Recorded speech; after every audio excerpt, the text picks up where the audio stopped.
Welcome to the Laramie City Council work session for Tuesday, September 23rd, 2025. And to begin our work sessions, I would like to ask if there is any public comment on non-agenda items. All righty. Seeing none, we will go to our first work session, University of Wyoming President's Update, and I welcome President Ed Seidel. Good evening, President Seidel. Thanks a lot. Thanks so much. Thank you. Mayor and City Council. Hello, everybody. Nice to see you again. Always a pleasure to come talk to you about the university and relationship and many things we're working on together with the city. I want to, first of all, just thank you all for everything you do to help the city move forward. And I'm really proud to be a part of the partnership that we have here. And I want to say, just a personal note, my partner Gabrielle and I just love this area. And I mean, really, in fact, so some of you know, or everyone knows, I've made an announcement about my stepping aside next year. But when I look out the window of my house, I'm like, we don't want to leave this place. And I think more and more about the things I could continue to do if I stay on as a faculty member and as just good citizen for the university and the community. So I wanted to say that we are a great advocates for the city, for the region. We talk it up every time we have a faculty member that we're trying to recruit, or a dean, or anyone. We have brought, in fact, our entire family one by one, and they all love it too.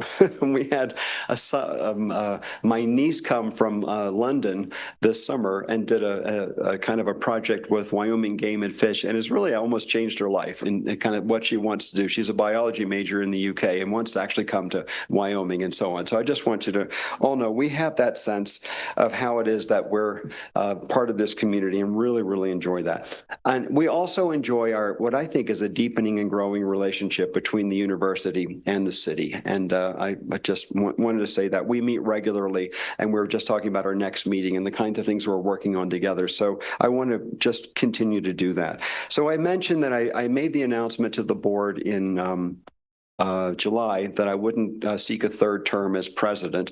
And so that still gives me a year in which would be my 6th year. It's hard to imagine. It'll be a 6-year run as president. I'm really proud of many things that we've done. And what I've committed to everyone is I will try to go out with a bang. We have a lot to get done this year, so I'm in no way fading out. I will be increasing my efforts to try to get as much done as we can and set things up as well as I can for the next president that will be coming in. So there'll be more information about that as the board makes announcements about its process. In fact, I think there will be a discussion in public session about where they stand in terms of the search process on Friday this week at the board meeting. So just stay tuned for that. A couple things that I would like to say that we're working on really hard that I think impacts the city very much is enrollment. And we fought very hard against many barriers, including when I first got here, COVID, which caused a decline in enrollment virtually everywhere. Paradoxically, it has increased enrollment in certain sectors, particularly around online, and I'll come back to that in a second. But this year is the 2nd straight semester that we've had small increases, but they're increases nonetheless. We have 10,819 students as of enrollment census day. Online and distance learning has increased by over 8%. That's really important. That's the fastest growing market sector in the entire country by far.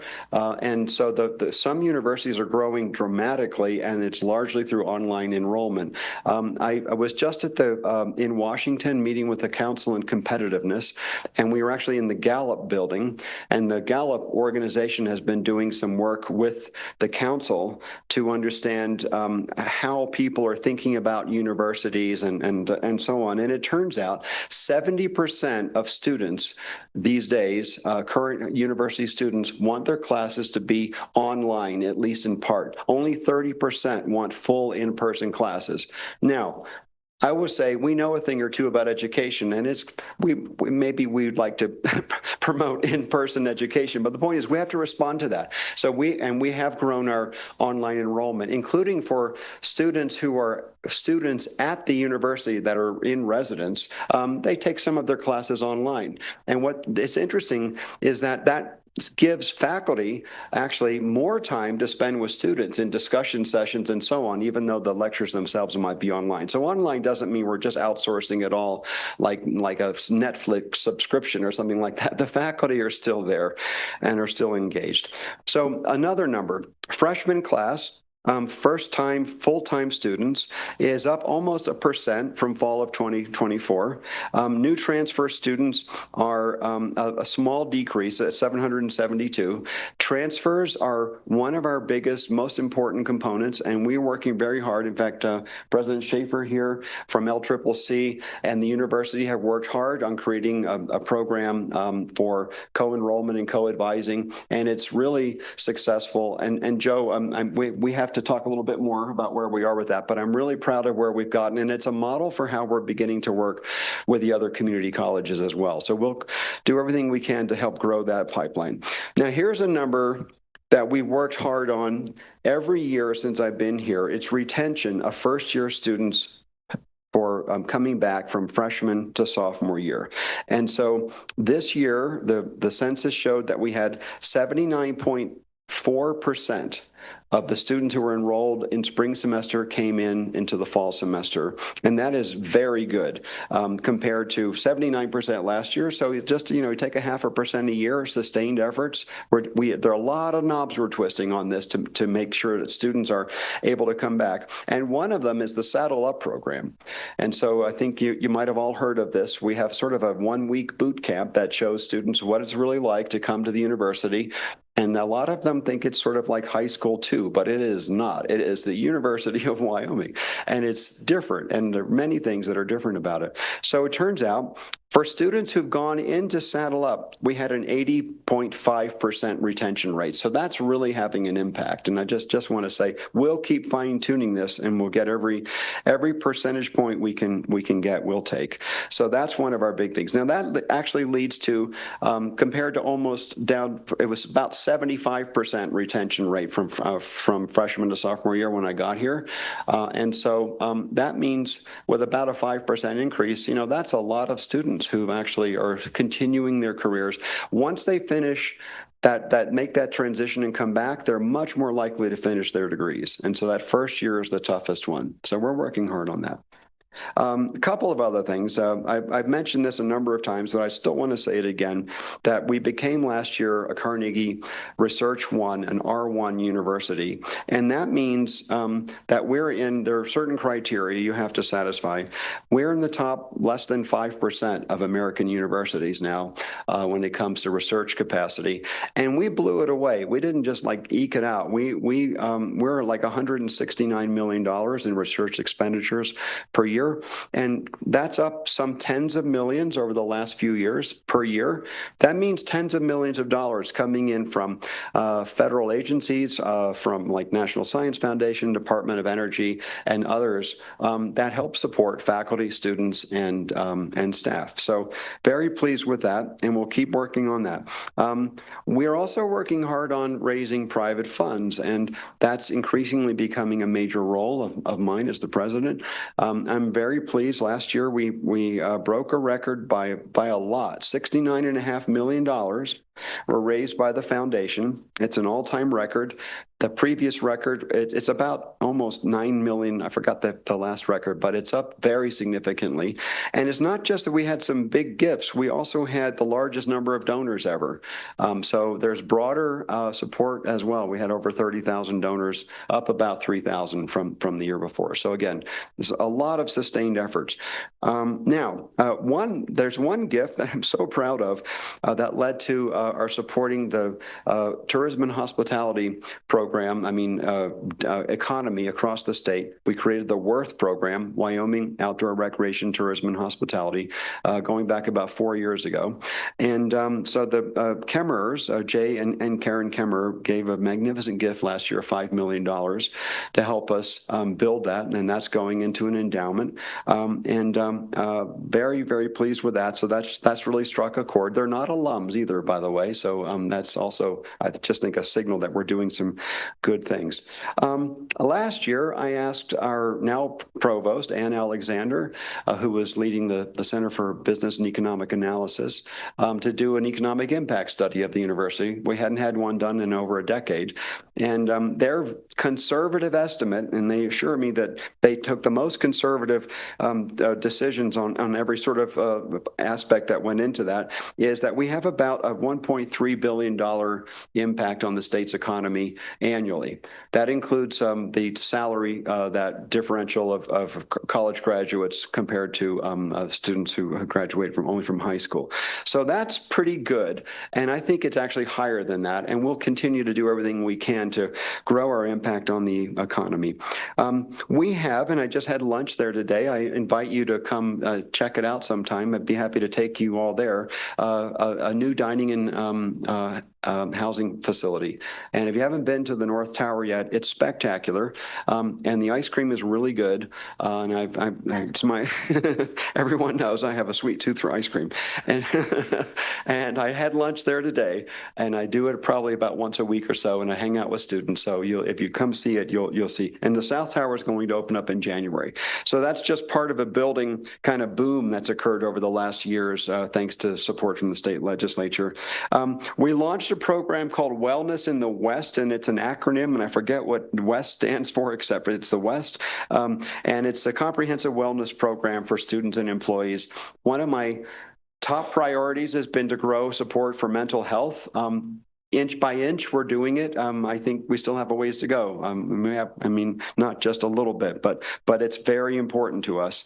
And last thing I'll mention here is that about things that are going so well. I love supporting the Live in Laramie program. So we, out of my office, we support some of our musicians to go down to Bonds every now and then, a few times a semester, and it's just great. If you haven't been down there, in fact, we committed to going out there once, but we haven't done it yet. But it's good, and I love it. And so you got students and faculty giving amazing, mostly jazz concerts, and I'm really proud of that. All right, so some challenges too. I won't focus only on the positive, but we had what the Faculty Senate chair calls the rupture, the no confidence vote from last semester in the administration. And, maybe there are different opinions about that, but one thing we all agreed on is there's shared governance that needs to be tuned up and improved. And so we're on it. There's a trustees committee that's working very hard to support taking input from both administration and the different senates. And I think they're making some progress in understanding things that we can do. There were a number of things that seem to be almost inadvertent and yet important. And so there's some easy fixes and there's some harder fixes. We're working on that. I also completely revamped my cabinet. So we now meet once a month, not just with the vice presidents and a few others, but with all the deans. And so we're all on the same team. And I think that's making a difference as we look through what are our critical needs and priorities. And that's improving as we go forward. Housing, of course, I just said how good the new housing efforts are on campus. But of course, we've got a challenge across the whole region in terms of housing, particularly for people to buy or rent homes outside the university campus. As some of you know, it's one of my top priorities. We meet and talk about it regularly. And I talk with our foundation, I talk with our board, I talk with citizens around the state who are interested in doing it. And I hope we're going to make some progress. And I really pleased with what I know the city council and others have been doing there. So I think we can make some progress there this year.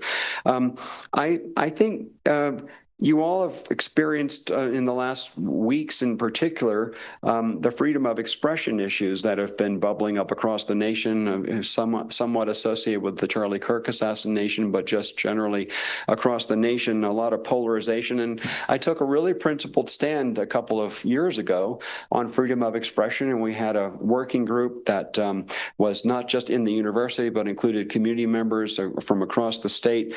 And I'm really pleased with where we've gone with that.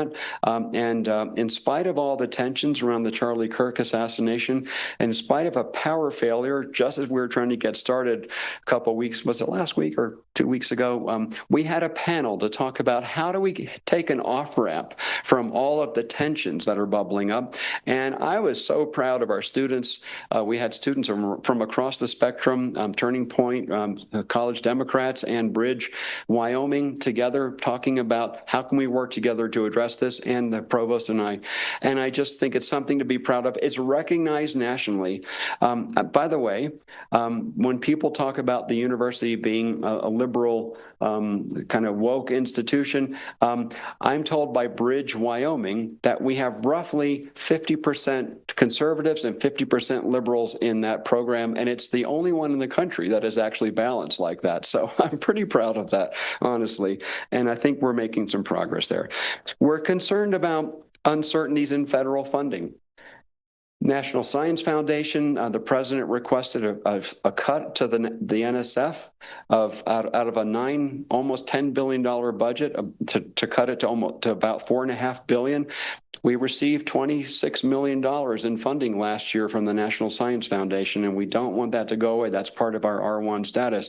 Also, NIH, DOE proposed cuts and cuts to indirect costs. And so we're working actively with our federal delegation, with other universities, to try to support that science and in particular. And I think we're making some progress. The Senate, the U.S. Senate, and I visited both with Senators Barrasso and Lummis a couple of weeks ago, had a markup for the NSF budget that's just about where it is now. So there's support in Congress, and I'm hopeful that we'll get that. If it goes down, it will hurt, and it will mean that staff, faculty, and students will have less money to support them. So I'm hopeful we'll get it. Okay. Well, construction, I mean, you've seen their buildings going up, the Aquatic Center, law, dorms, dining. Beautiful parking garage just up the street, much nicer street coming on Ivanson. Thanks for all of your support on that. Athletics, I want to say a word or two. That's an important part of the Laramie economy. I forgot, there was a study, I don't know, some $20 million or so it brings in roughly, and on an annual basis, I think, to the local economy. I don't have that number exactly right, probably, but it was something like that.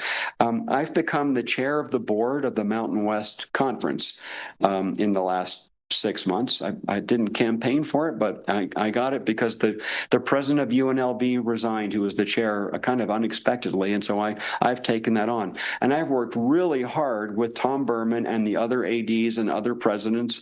The Mountain West Conference is strong right now, and even though we have some departing schools, one just down the road from us is going to the Pac-12,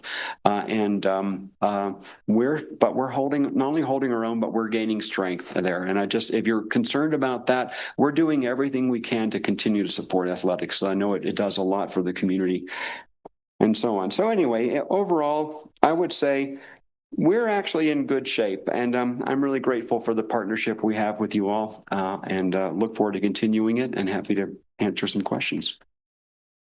Thank you, President Seidel. Councilors, any questions and or comments for Dr. Seidel? Okay, well, one thing I want to say regarding online education, when I was teaching at UW, 1999, I started in 98, Dean Marcia Dale pulls me in her office, says, I want you to teach online in the graduate program. And I told her I did not go into teaching to teach online. And she said, I really need you to do this. Yes, ma'am. 3 years later, I won the Innovation in Teaching Award for my teaching online. And it turned out I was really probably better at that than I am in the classroom. So, I would love to have more faculty members like you. I really appreciate that. yeah, so, and the second thing I wanted to say is that I think that our quarterly meetings with the city manager, me and the vice mayor and your group has been really important. And it helps us get some things on the table that are easily taken care of without some kind of big deal. We can kind of work with it there and personally. So thank you very much for those opportunities. Thank you. Appreciate that. Oh, I think Councillor Lockhart. Welcome, Councillor Lockhart. Thank you, Mayor. Thank you, President Seidel, for coming and visiting. I'm sorry I can't be there tonight. Yeah. I'm in the hospital. So anyway, but I'm doing well. I hate to say, I believe one of the biggest partnerships we have in town is with the university. I've been here since 1988. I'm a UW alum. My wife is. We have family that is. Many of my friends are. And I do want to keep people in our state. And I think UW will play a big part in that, so we don't have people brain drain leaving. And we need to work together on so many projects. And, you know, I hear all the time, university does this or the city does that. In my opinion, we need to shake hands and just meld together, because one can't exist without the other, I don't believe. So I appreciate your service that you've given us. I actually met a friend of yours on a plane flight. He's from Texas one time here about 2 years ago. And now I can't remember his name, but we had quite the conversation about you. So he brought your name up. But I appreciate you, and I think the university is going to miss you. But in the meanwhile, let's lock and load and get some things done. Thank you. Thank you, Councillor. Any other comments or questions? Thank you, President Seidel. Thank you. Is there any public comment on this agenda item? Seeing none, we will go on to our second work session, Laramie County Community College Albany Campus Updates. Welcome, Dr. Joe Schaefer. Good evening, Madam Mayor. If the green light is on, there you go. Wonderful. Good evening, Madam Mayor, members of the council. Thanks for inviting me to come over, and thank you for scheduling an update from educational partners for the City Council. I appreciate the interest that the council and city takes in education and the role that it has in developing and hopefully sustaining a vibrant community here in Laramie and Albany County. I do want to just say thank you for having such an exceptional city manager. She has been a wonderful partner to work with. Thank you.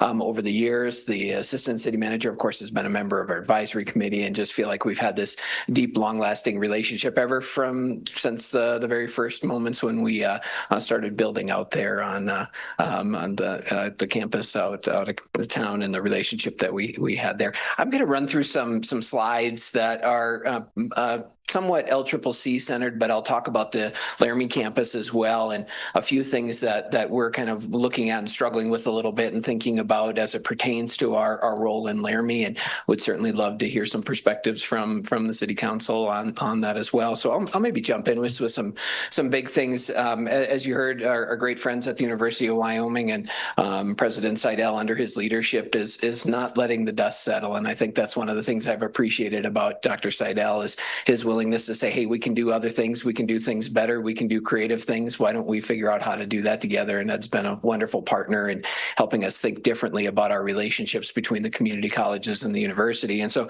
taking a card out of his deck, the LCCC also has a pretty significant agenda in front of us in terms of our strategic plan and some of the work that we're doing. We've got 4 broad goals, 7 priorities, and lots of activity ranging from awareness and branding growing, and as you maybe saw in the press here recently, the consideration of a name change for the college, looking at carving out a unique student experience, expanding programming in healthcare, manufacturing, some of those areas, trying to find a role for us in entrepreneurship and how we help create businesses from the ground up or support small businesses, things we're doing in the high school, and many, many other things. And happy to talk about any of the specifics there if there's any area of interest. But a lot of that is really to drive the activity on campus. And I'm proud to say that our enrollment is incredibly strong. In higher education, many of us benchmark to pre-pandemic and post-pandemic, and looking at whether or not we've gained or have reached pre-pandemic enrollment thresholds. And it's really exciting to see that LTRIP has not only matched pre-pandemic levels, but actually exceeded it. And so we're on our third year, and looking at what's happening this fall, likely our fourth year of sustained enrollment growth, well beyond what we were prior to COVID-19. As far as our students, overwhelmingly our students come to us for healthcare professions. It's 42%. Based on what we're seeing this year and likely the trajectory, I would say that it won't be long and 1 out of every 2 students that attend LCCC will be there for healthcare. And then you could see the broad swath, many in human and public services, growing in information technology, and actually our trades programs have probably seen the biggest year-over-year increase, which is a nice trend to see, especially after years of really struggling trying to get young people to think about trades as a vocation and as a career. For this fall, these are as of August 5th. I need to update them, but you can see our trend continues. Our 1-year change is about 6%, 2 years about 14%. So in many ways, we're really seeing a lot of the positive growth. Much of that growth is our continuing students, but also our incoming freshmen as well. And so really excited to see that. Quick snapshot of what it looks like across the community colleges. The most transparent bar is that 2019 pre-pandemic fall. And you can see some of us have recovered beyond that. Others are still struggling. CWC is doing fairly well. Casper is still down. Eastern's still down. Northwest struggling a little bit. Gillette and Sheridan are coming up. And then, of course, LCCC has really posted some pretty incredible enrollment figures there. We've been doing a lot of work in marketing and awareness and really trying to enter new markets. Part of the conversation about the college's name is recognition that if you just follow the trajectory of high school graduates right now, we're not going to recruit our future talents solely from Wyoming graduates, and certainly not from Laramie County. So we have to think differently about where we're marketing and what we're doing. And interesting, brand and name have a big impact on whether people open a door, a conversation, or close a door. But we've been doing some things. We've been pushing in markets, especially outside of Laramie and Albany County. And what's nice to see is some of our target markets, Colorado, Nebraska, and while South Dakota numbers are small, we're starting to see the growth there. And most importantly, we had the largest conversion of Colorado applicants that we've ever had. And so we're just now starting to scratch the surface there. And we see some great opportunity in our regional markets that are growing.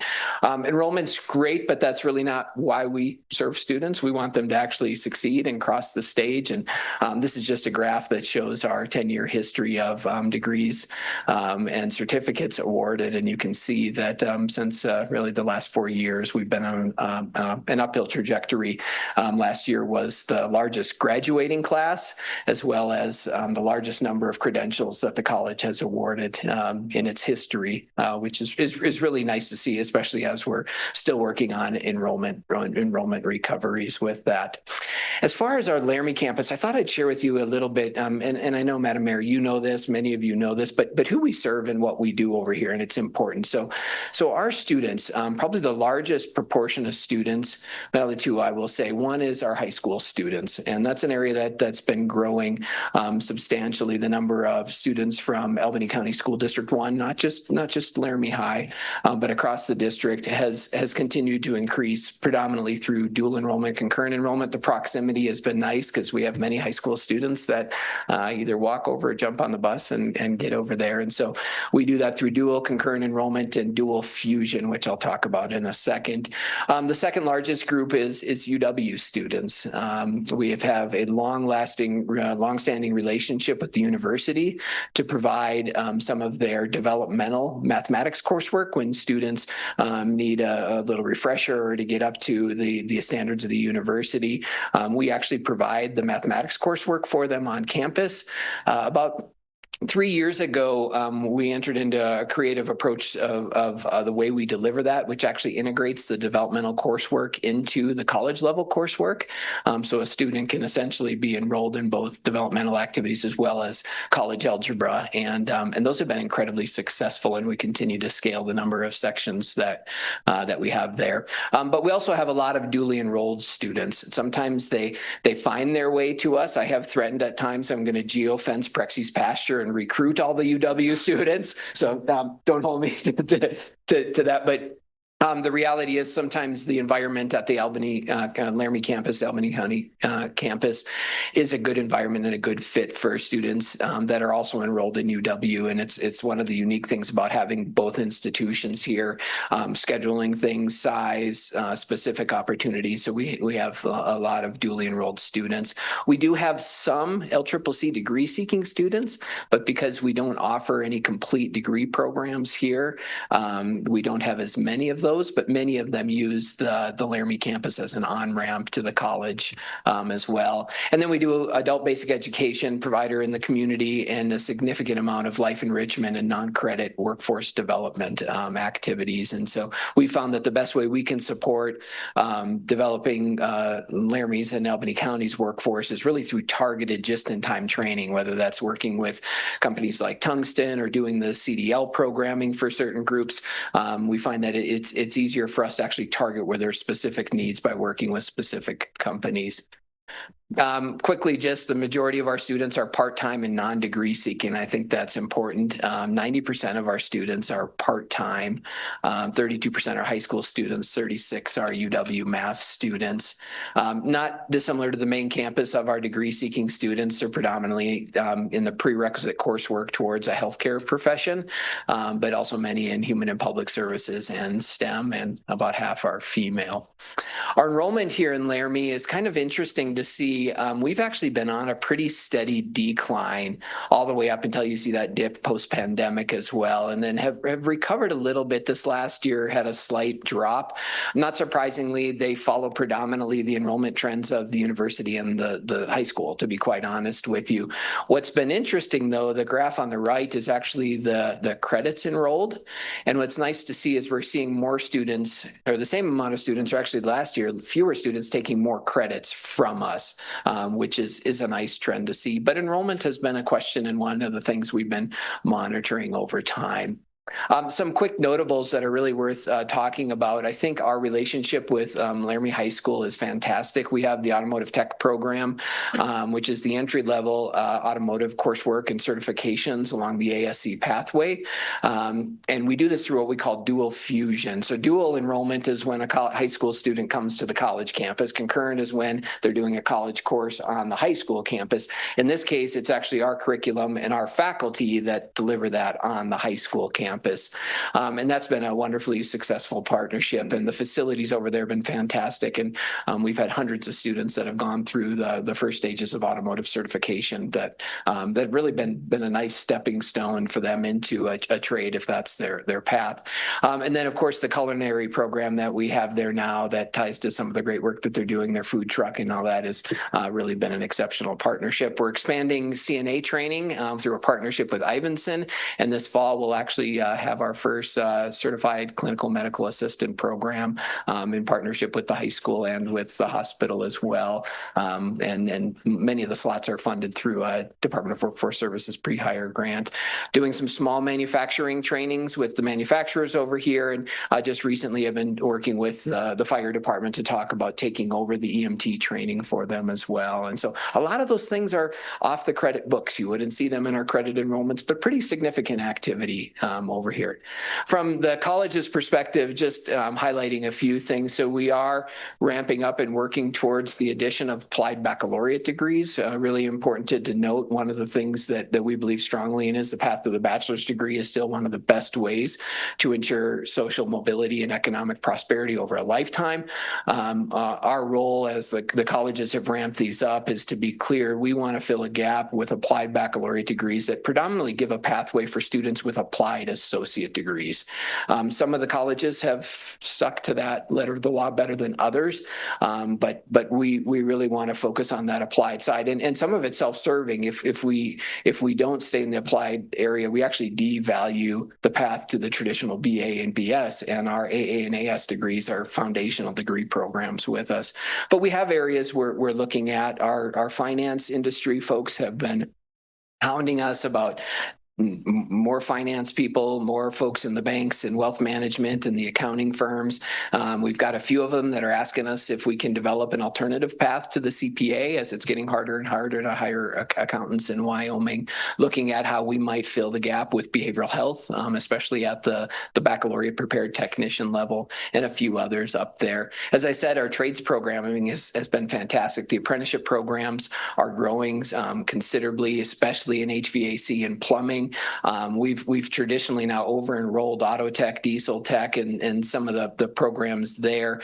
Now we're running 2 cohorts of automotive technology in Cheyenne, 2 of diesel, 3 of welding, and our manufacturing program continues to grow and sort of evolve, which for us, I mean, the fact that we've got young people and families saying, hey, this is where you want to go, this is a great thing. We've been fighting that for years, really trying to, I think, sell that. Healthcare, as I said, is just a big part of what we do. It's actually probably the one industry that has the highest return for an education in Wyoming. There's a demand there, and that demand is going to continue. We now are the largest nursing program in the state of Wyoming, and have continued to evolve that and have a unique hybrid practical nursing program where we actually take it out to the small critical access hospitals, long-term care facilities, deliver didactic coursework online. They come to campus and do mini residencies over the weekends, and then use a true preceptor model for their clinical work, which is pretty fantastic. So that continues to grow. You heard President Seidel mention this, really proud of the partnership with the university under what's now called the Express Transfer Agreement.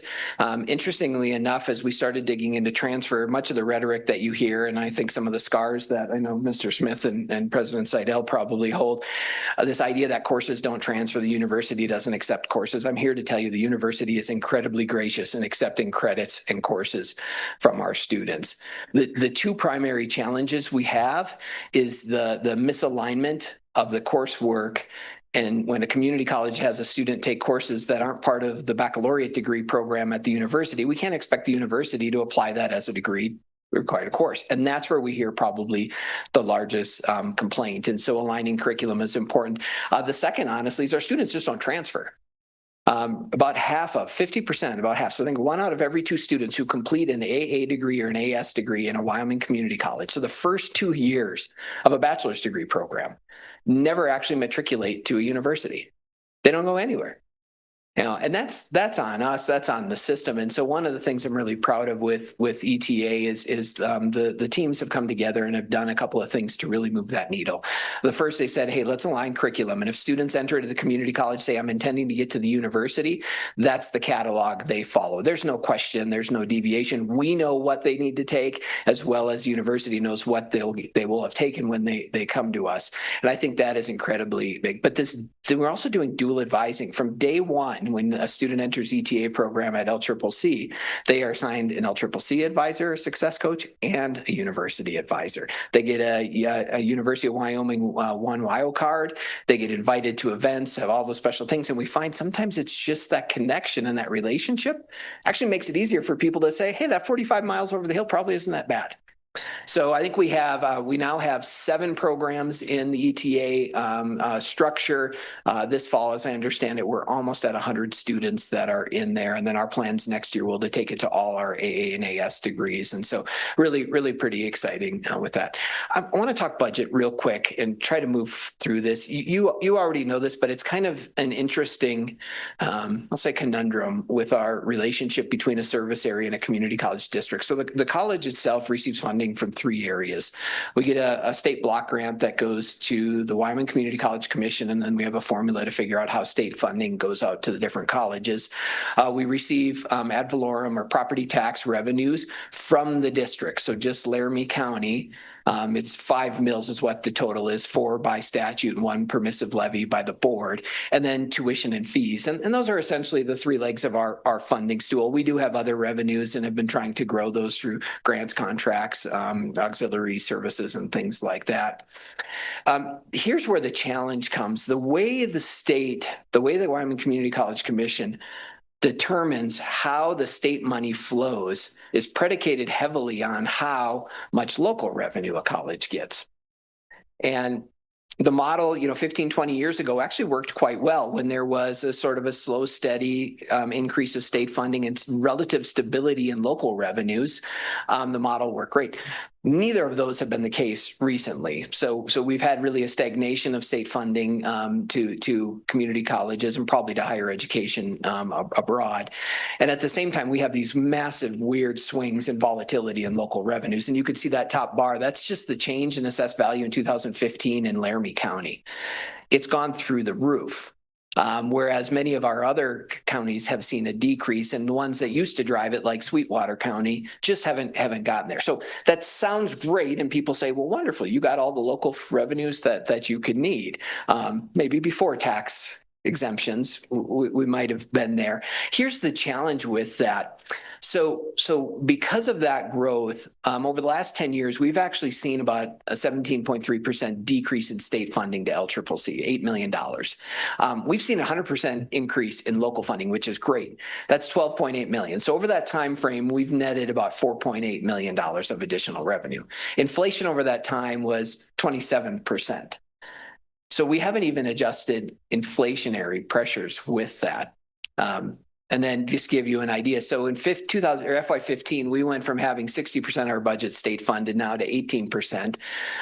We've incurred a decrease of 18% down to 42%. We've increased the local funding by 12%, and tuition and fees have stayed flat. And honestly, tuition and fee increases, at least from a community college perspective, have been off the table as long as I've been president. And I can explain why if you're interested in that. So the shift to Laramie County revenues, a decrease in state revenues when we get to that. So for our FY26, it's really a pretty dire situation. We're about $1.8 million down in state funding. Local funding is down over in Laramie County because of the property tax exemption legislation. And we have some tuition growth, which has been nice, about $644,000. Here's the challenge. The only revenues we can use to serve Albany County are tuition and fees and state allocation. And because the state funding has decreased substantially, the state funding per student has decreased substantially. And then with tuition and fees, and I don't know if you can read this, but we've really gone to work to try to make our operations over here pencil. But our very makeup of our programming doesn't allow to that. You can look at our revenue sources, tuition and fees, state appropriations, you can see are pretty stagnant. And then there's some auxiliary revenue. But the long and short of it is, even last year, we were in the hole about $333,000 operating over here. Now, the way we made that up is we pushed a larger proportion of state funding per student to Laramie than we had in Cheyenne, because we offset that. And some may say that's good, better, different. It's not that there isn't activity. You could see that very bottom line, the credit hours delivered. In FY21, we delivered about 4,400. We had 7,700 last year. So the activity is growing. The hard part is most of the growth with that high school population, there's no tuition revenue, because we provide dual and concurrent essentially free, and the district pays some of the fees and textbook materials, and then we just cover the expense and the revenue, which is a wash on the side. So I share that because in some ways, growing what we're doing over here actually could have a negative budgetary impact on how we operate over here, which is somewhat of a challenge. The university has been a good partnership. They keep the fees, we get the tuition. That seems to help, and a lot of what we do there has been fairly beneficial. But even there, while I say it in jest, if all we're doing is taking students from the university, I don't know if we're solving the overall or really, floating all boats as we can. But that gives you an idea financially. One of the things we're looking at, the board has asked me over the years, make that pencil. And we've come in. FY21, we were 750,000 in the hole. So we're making some ground up there, but wonder, if we can continue to do that. The economic impact, direct impact, we have about 2.5 million in direct payroll based on our employees over here. And then of course you have the student spending and all the multipliers that I know the university's economic impact study looked at as well. And so I'll leave you with that. And I think one of the, maybe I'll do a mic drop here, and then you guys can either keep me at the podium or not to do that. So I'm 51, so I'm close enough to that age where I'm thinking about retirement and knowing at some point in time I'm going to want to escape, be a recluse, and have lots of elbow room. But I'm young enough and have enough career ahead of me that I know progress and growth has to happen. It has to happen for our students, for our kids to do that. So I'm kind of at that, that struggling point with, how do you preserve and keep Wyoming's values? An opportunity for our kids, but not turn into something we don't want to be. And so I struggle with that a little bit. And when we think over here, part of me struggles with that. And here's where I'll get to my question. Right now, the vast majority of the students we serve at the university or at the high school, hopefully they take our programs, our credits, and they come to us and then get to the university or go directly to the university. The reality is when we follow them, the vast majority of them are not in Wyoming in 3 years. And one of the things that it will take for us to do that is purposeful growth in certain communities. And in my mind, and I've shared this publicly across the state a couple of times with my role on the business council, one of those communities has to be Laramie. And Laramie has been incredibly resilient over the years at hovering somewhere between 28,000 and 32,000 individuals. And I think that's really the challenge that you have and your city manager and others is we have to start growing these communities. And that's the thing. So many of the questions I would have for you are, how do you help Laramie double its population? Because when we do that, we have the economic turn. And with the economic turn, we have the ability to fill the good jobs that are here, like Saffron, who's recruiting, and other companies, which give us opportunities. But at that same time, I know there's people in our community that say, I don't want 60,000 people in my backyard. That's the conundrum that you face, I know, as we think about growth. But the reality is Wyoming needs to. And then our role over here, we really have to think about if we're doing all this effort, we're putting in these resources, surely we want to keep some of that product, some of that talent. And that's my question for you. How do we do that? And then what role do we have? So, Madam Mayor, with that, I've said enough. I'd be happy to stand for any questions. Thank you, President Schaefer. Councilors, questions and or comments? Councilor Lockhart.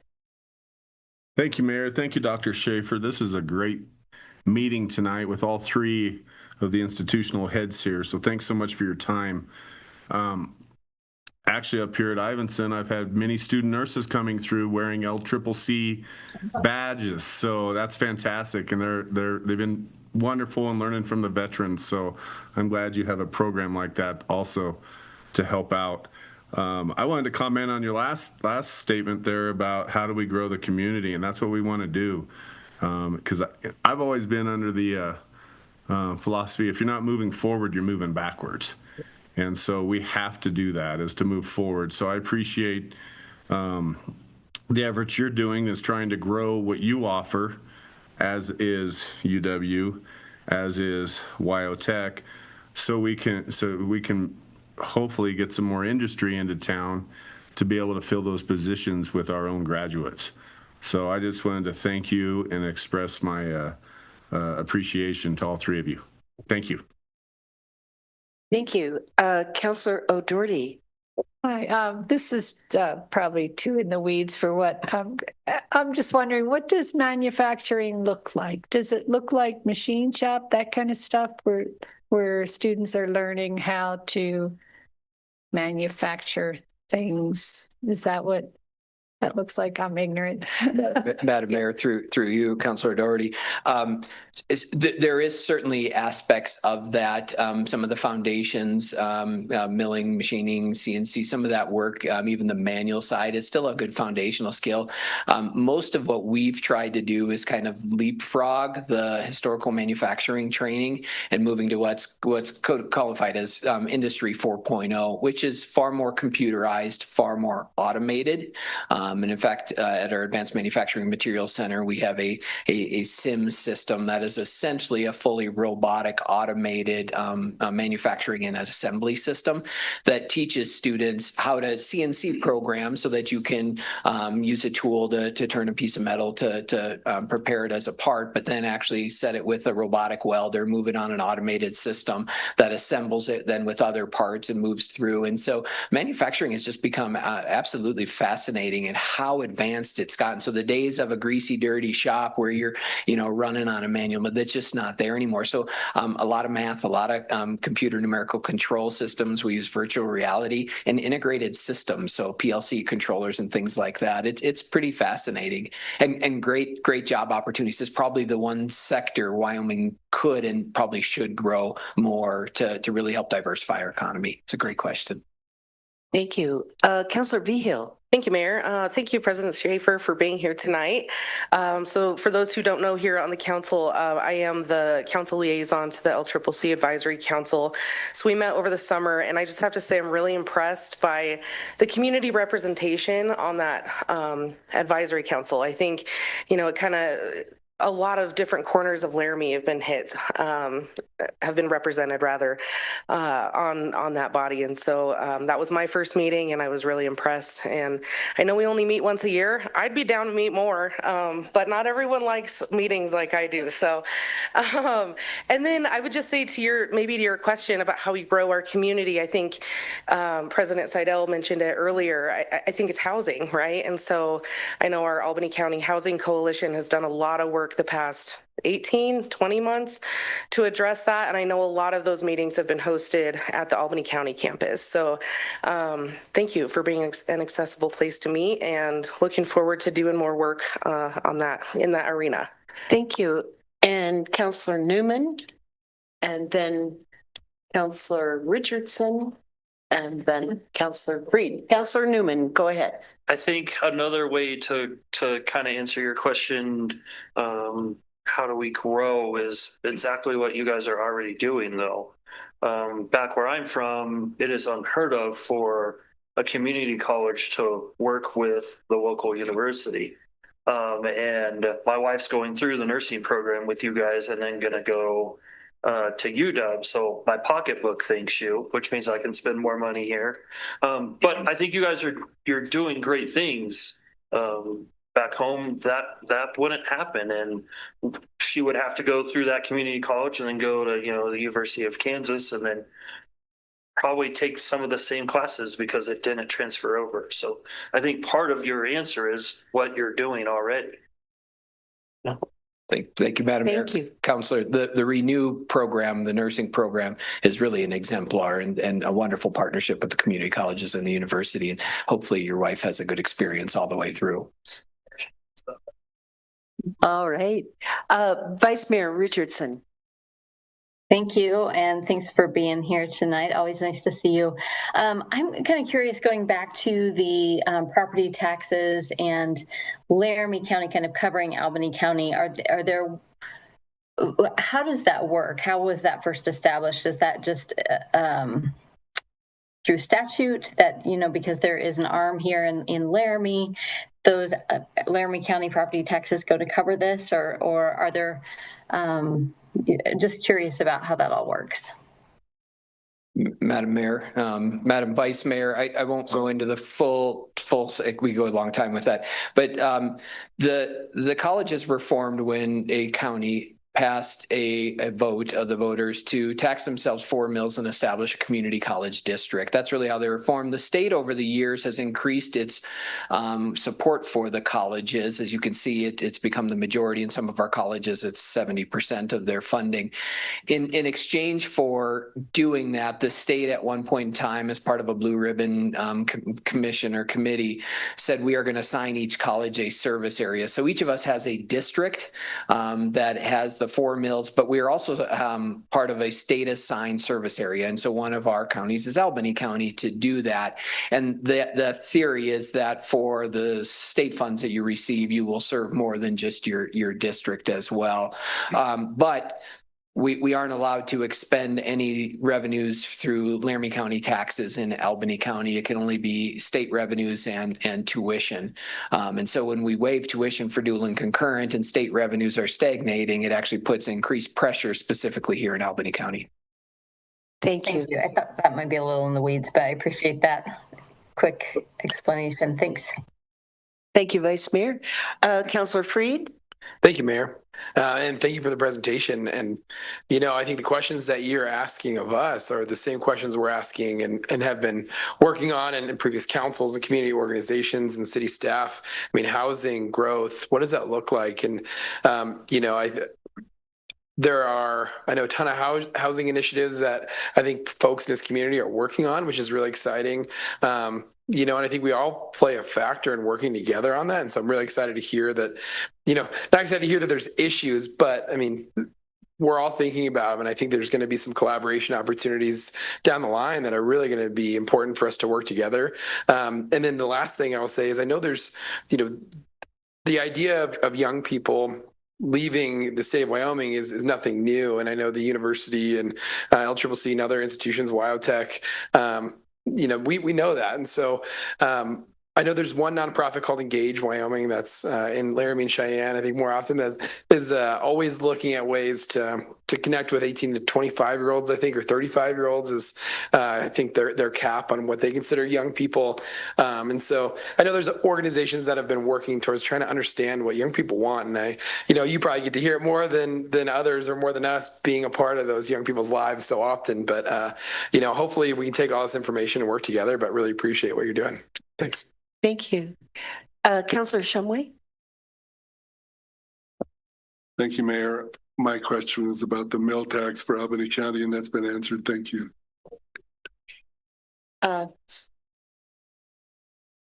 Councilor Lockhart? Oh, his hand just went down. City Manager, did you have a comment or a question? If I could ask a question. President Schaefer, I noted, maybe because I'm a total geek, that as I'm thinking about this now, that you guys are bringing in some great cultural events in Cheyenne, notably Poet Laureate Joey Harjo. So I was thrilled with that. I'm just curious if that is new. I don't recall seeing those sort of community enrichment events in the past. So did I miss something? And what's the plan for the future?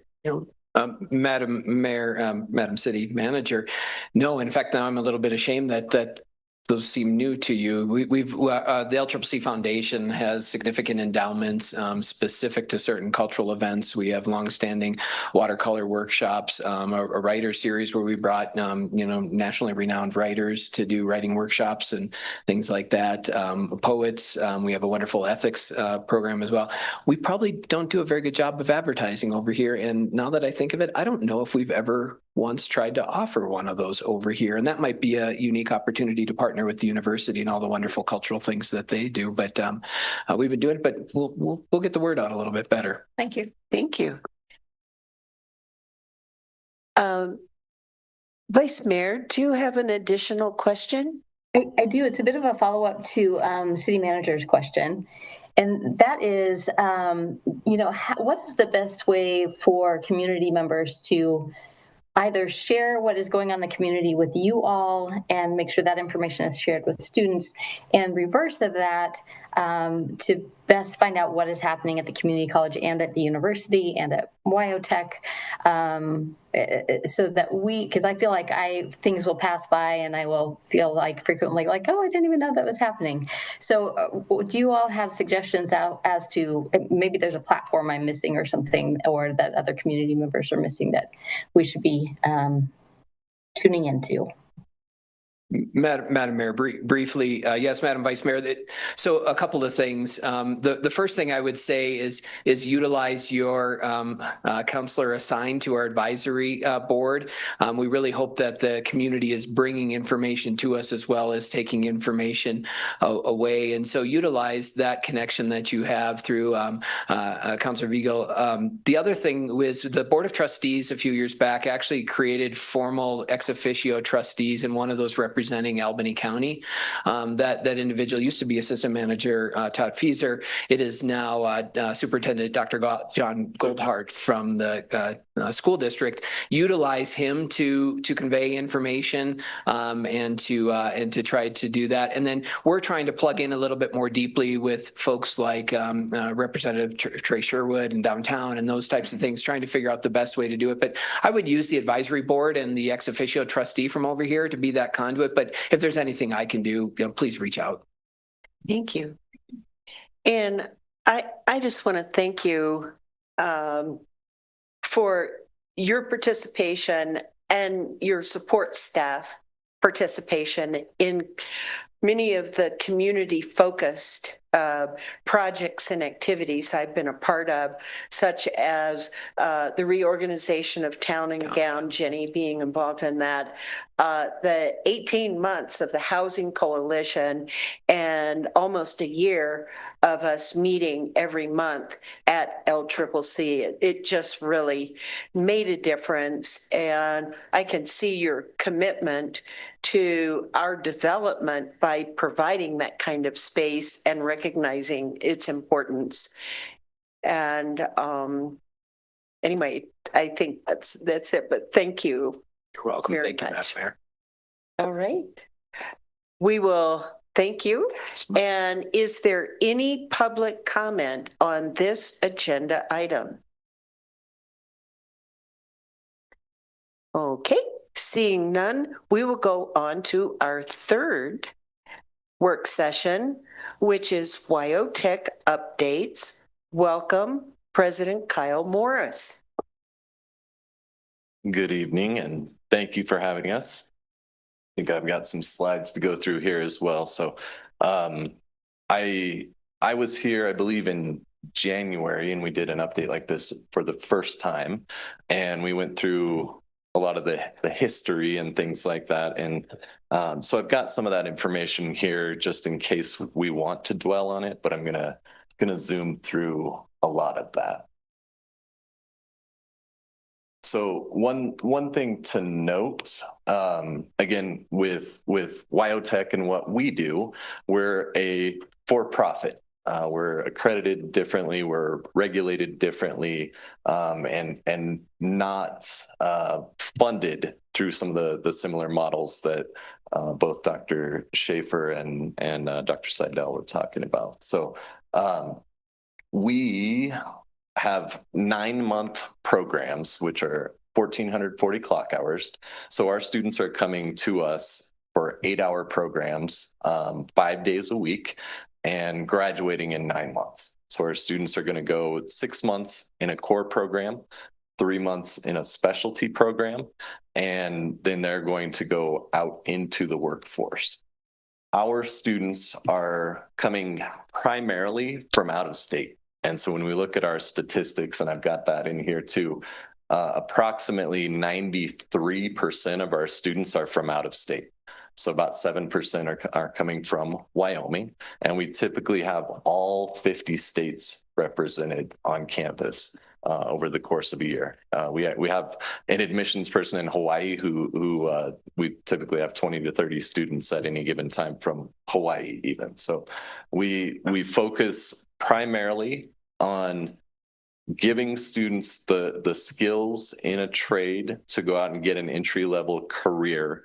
And we have a primary focus on uniting those students with industry. And so every 3 months, we do a career fair, and we have over 100 employers that are coming to Laramie, Wyoming, again, from all across the country to recruit those students and take them back into their organizations and utilize them in the industry. While we do that, we also focus on providing those students with a go away to college experience. And so one of the things that you'll see when we're talking about WyoTech versus potentially some other just trade focused programs is that we do offer student housing. We do offer activities. We do offer education on prevention and all of those different things. And we really try to build our students into that holistic student.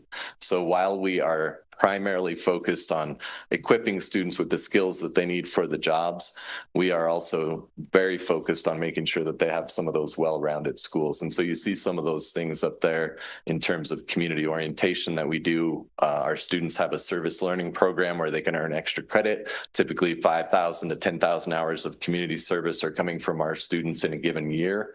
And we really focus on some of these things, like one of our major awards at graduation is our Good Samaritan program.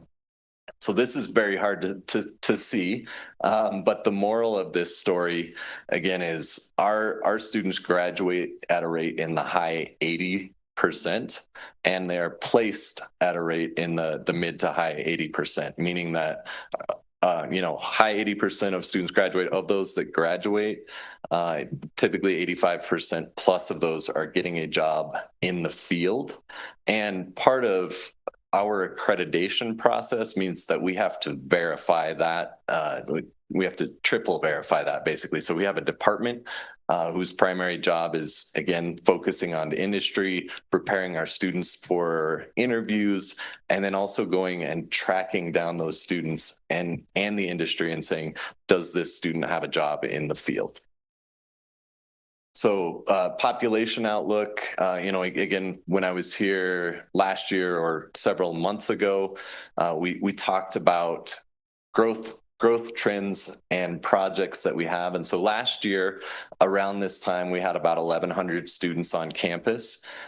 This Friday, we have a registration, and we'll have close to 500 students that are showing up in Laramie to classes, and that will put our population in that mid 1,100 range, 1,130 to potentially 1,150.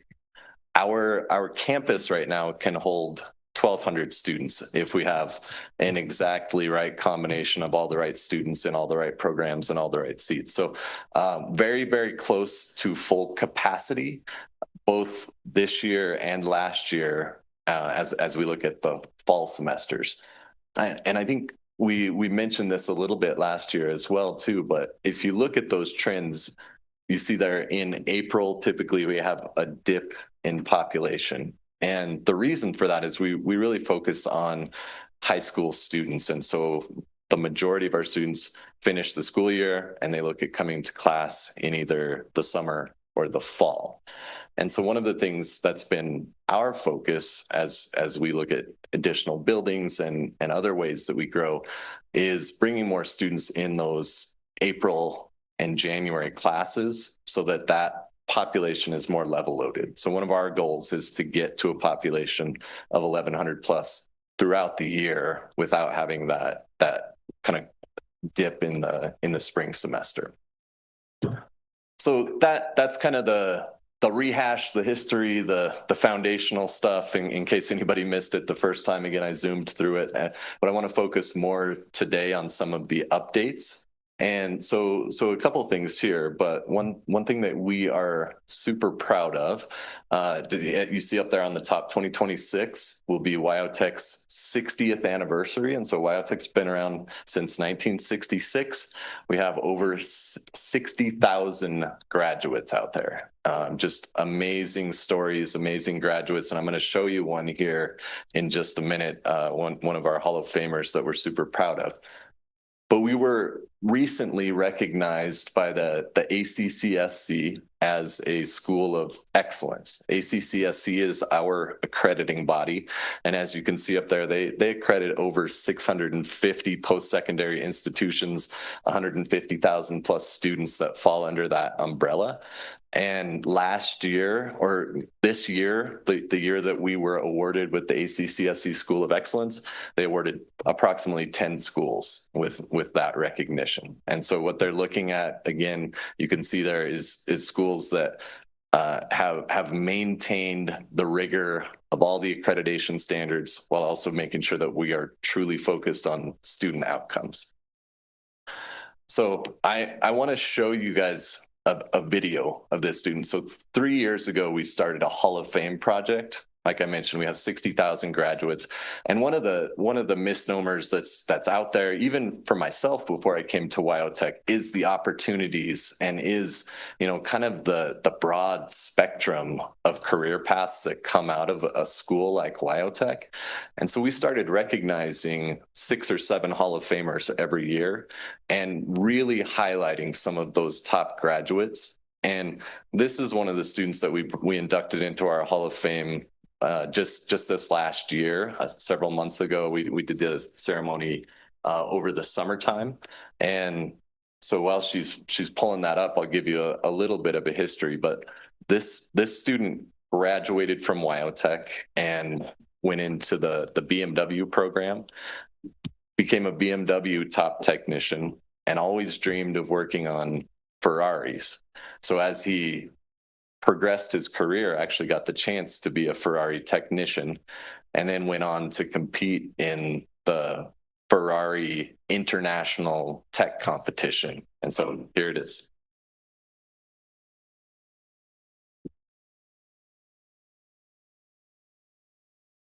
I really enjoy working on Ferraris because they're so fast.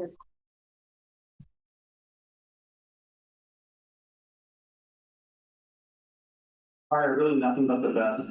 It requires absolute precision, almost more of a artistry or craftsmanship to work on a car.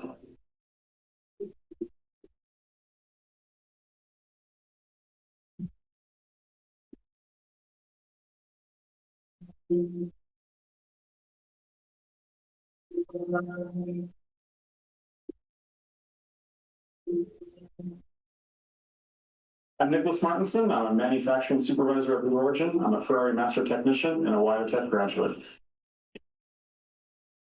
I grew up in a small town in rural Oregon. My father was an avid drag racer growing up, so I spent a lot of time at the track.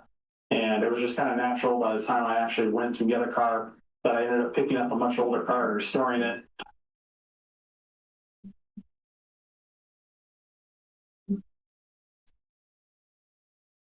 So this is my 1952 Chevrolet pickup. I got this when I was 15 years old. My father and I restored it and got it back on the road. Prior to me owning it, it had sat for 20 years in a field, just pretty much left abandoned.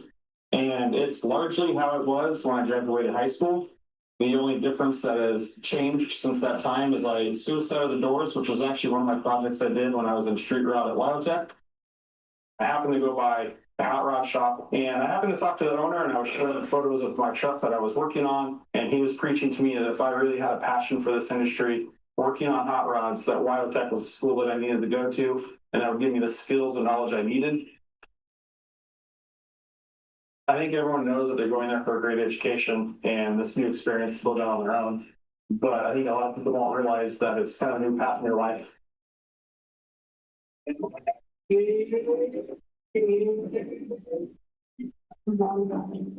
Early in my career, I was at new tech training for Ferrari in New Jersey, and the instructor showed a video of the Ferrari Tech Challenge. That video just resonated with me because I watched it and I essentially told myself, I need to be there. They changed the Technician Challenge and renamed it to the Testarossa Awards, and I was fortunate to attend that. The Ferrari Testarossa Awards is a competition where they have the 12 top technicians globally competing with practical and written tests to see who is the top technician in the world. I want to be able to say that I'm the best Ferrari technician in the world, but I think it really changed over the years as I was striving for it because there's a lot of personal growth and a long journey that leads up to this competition and what I had to do to even qualify for the competition, go to the competition multiple times and not succeed, and to finally win the competition. So I think the title helps push you to start going towards it. And looking back on the end, I think that's one of the least significant things about it. I think just from the events over my career and experiences I had, that I've just had a lot of experience that really led me on to believe that other people didn't believe in me as a technician or what I was capable of doing. The challenge of going there and competing. You kind of have the benefit of proving to everybody around you what you're capable of doing and what you can do. The suit that I have here definitely has a story behind it. Even well before my time with Ferrari, I had always been very proud to be a tradesman. I was very proud to be a blue-collar worker. But I think like many blue-collar workers, I did not really enjoy how society views us. When I had the opportunity to go to Italy and actually compete in this competition, and I found the irony in that because I was essentially going there to compete as a blue-collar worker, and I was able to kind of tie two of my dreams together. One of them going there and competing in this competition. The second one was getting a custom tailored suit. And I seized the opportunity with the custom tailored suit. So when I had it made, I wanted to kind of punch down on the joking and just kind of stick it to society for the perception of blue collar. So I had blue collar embroidered on the collar of my shirt, just kind of signifying that I'm a blue collar worker, but I'm in Italy doing this massive event because I'm a blue collar worker. It's an incredibly unique experience. Very rarely can you find yourself in a situation where you're surrounded by 10 other technicians that are from around the world with, depending on where they're from, significant language barriers, but you all immediately have a tremendous respect for one another. I won in 2019. After you win it all and you have the title and everything settles and you kind of get back into life, like I said, that weight lifted off my shoulders, but really that chip kind of left my shoulder. I didn't really feel that I needed to prove what I was capable of doing to anybody. And I think in the end, it made me realize I just need to find the people that do approve or appreciate what I do and surround myself with them. I set out a goal. I wanted to accomplish something. I wanted to push myself, and I achieved it. I felt confident in my abilities and what I could do, and it really had a big shift on my mindset and really how I view things. I didn't need to work so hard to gain the approval of other people. After spending so long in the automotive field and conquering the world of Ferrari, it was time for me to forge my new path. Where else is there left to go but rockets, which leads me to Blue Origin. I manage multiple teams that work on different engine programs at Blue Origin. Yeah, I think I've used the ASM training from Wyotech throughout my career. I think it helped me out early in my career as just a technician to kind of understand what's going on around me and see things, leading a team of technicians that actually build the engines. I think that's where I leverage it most because a lot of the skills they go over on leadership, those are all skills that I use daily, all day long. I'm no longer hands-on hardware. I'm no longer turning a wrench, and I'm really exercising just an extra set of skills that I gained years ago. It really was my time at Wyotech that presented the opportunities for me to take that path, but also I needed to have the education and fundamentals that I learned at the school in order to succeed and get me to where I ultimately ended up. Thank you. Yeah. So forgive me for taking a little time, but I can't help but brag on our students a little bit. And again, even before I came to Wyotech, my understanding of some of the pathways and careers that exist, it was not where it needed to be. And so I always take the opportunity to brag on our students, to bring people to campus, to show examples like this, because this is one example out of, again, 60,000 graduates, and we have so many success stories that we're so proud of. Oh, there we go.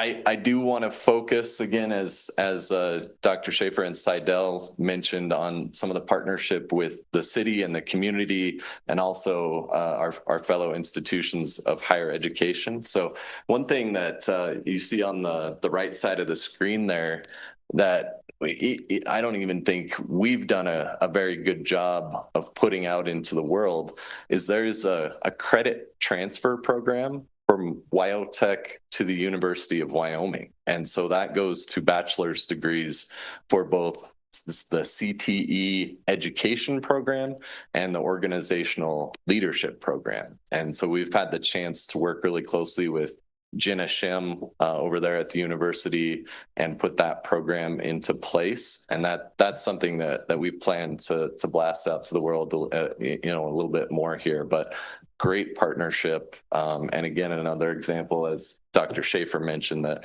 the university more than willing to explore ways to accept credit transfers.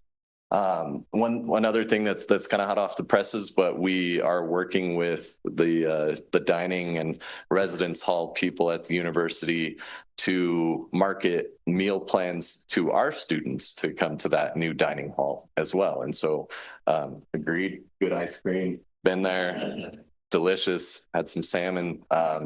Very, very amazing dining hall, very amazing facility. And I know that they would love to have people from the community and other students enjoy that as well. And so they will actually be at our registration on Friday and at our orientation on Monday, promoting that program and seeing if our students would be interested maybe in purchasing some meal plans there. And then we've been working on some partnerships on season passes for our students with UW athletics. So again, we value that partnership and take any advantage of partnering when we can. LCCC, going back to 2018 when WyoTech's existence was threatened and continuation was in doubt. Dr. Schaefer was right there at the table leading the charge to figure out ways that the community could support WyoTech. And so LCCC has been a partner with WyoTech under Jim Mathis's leadership from before day one. So we are always grateful for that. Again, we sit on the advisory board that was mentioned as well.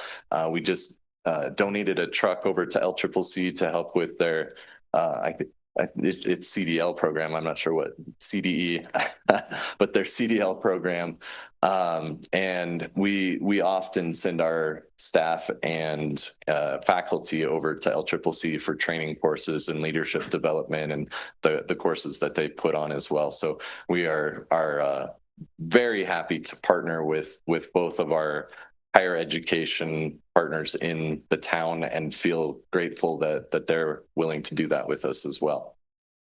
In terms of the city, again, we mentioned this before, but we worked very hard in partnership with the city to get the BRC grant and loan funding for our expansion project, which I'll talk a little bit more about here in a minute. $5 million grant and $5 million low interest loan. And so that would not have happened and could not happen without the partnership from the city. And so we were super grateful for that.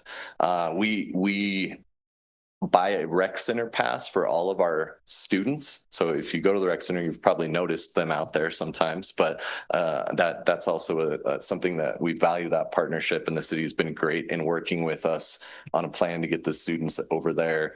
They play rec sports, adult sports, and all that in the city programs as well. And so again, many opportunities to partner. We mentioned Town Gown, we mentioned the Good Samaritan Award. I'll take another quick minute to brag on our students. At this last graduation that we just did, we highlighted a group of students, and we became aware of this because the Game and Fish called into us and said, hey, I've got a story about your students. And usually we're like, uh-oh, and the Game and Fish called and they got a story about our students.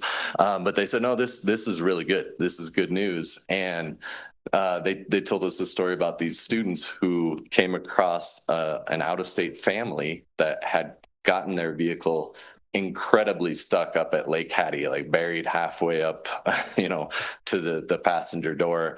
And these students had some vehicles and had some equipment that they used, and they just jumped right into it and got those people out. They spent half a day pulling these people out of the mess that they had gotten themselves in, and expected nothing for it. They just did the right thing, helped the family, made sure that they could go on their way. And so we highlighted them at graduation because Game and Fish called us and told us this good story about our students. So now into growth and some of the challenges that the others have mentioned. So we have 70 acres across the street from our current campus. Down in the bottom left of this picture is the new Game and Fish building. And so everything else on that lot belongs to WyoTech. And so these are kind of rough boxes. None of this exists right now, but this is a rough growth plan of some things that we would like to accomplish. This picture is our welding advanced diesel ASM building that we mentioned previously, that we partnered with the city on the funding. And so the BRC grant, the $5 million grant and loan, is ticketed for this project right here. And this allows us to expand our campus by approximately 700 to 800 students, letting us get the total campus population up to close to 2,000. It expands our advanced diesel to include some heavy equipment. It gives our ASM program room to grow, and more than double. It gives our welding program room to grow, and more than double. It gives our trim and upholstery program a permanent home, and gives us a really great meeting space.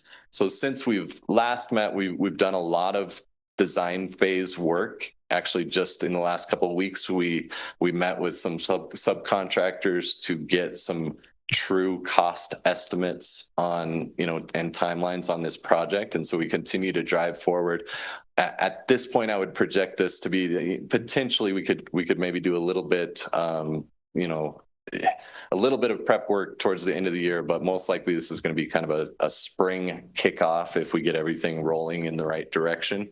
But I wanted to share with you guys some of the conceptual, some of the renderings. And so this would be kind of facing Adams Street, facing out into the interstate, the front of that new building. This would be one of the big advanced diesel truck shops.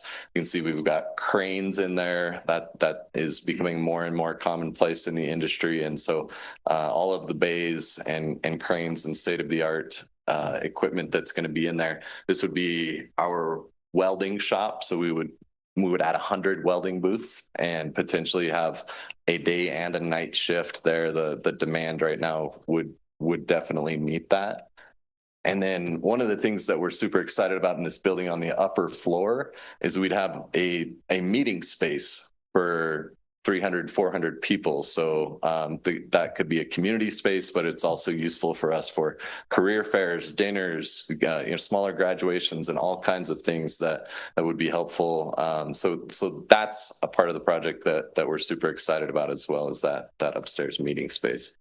So you see there, that's the location of that project on Adams Street. That obviously is not the shape that you saw, but again, in kind of rough boxes in a preliminary drawing that we put together before.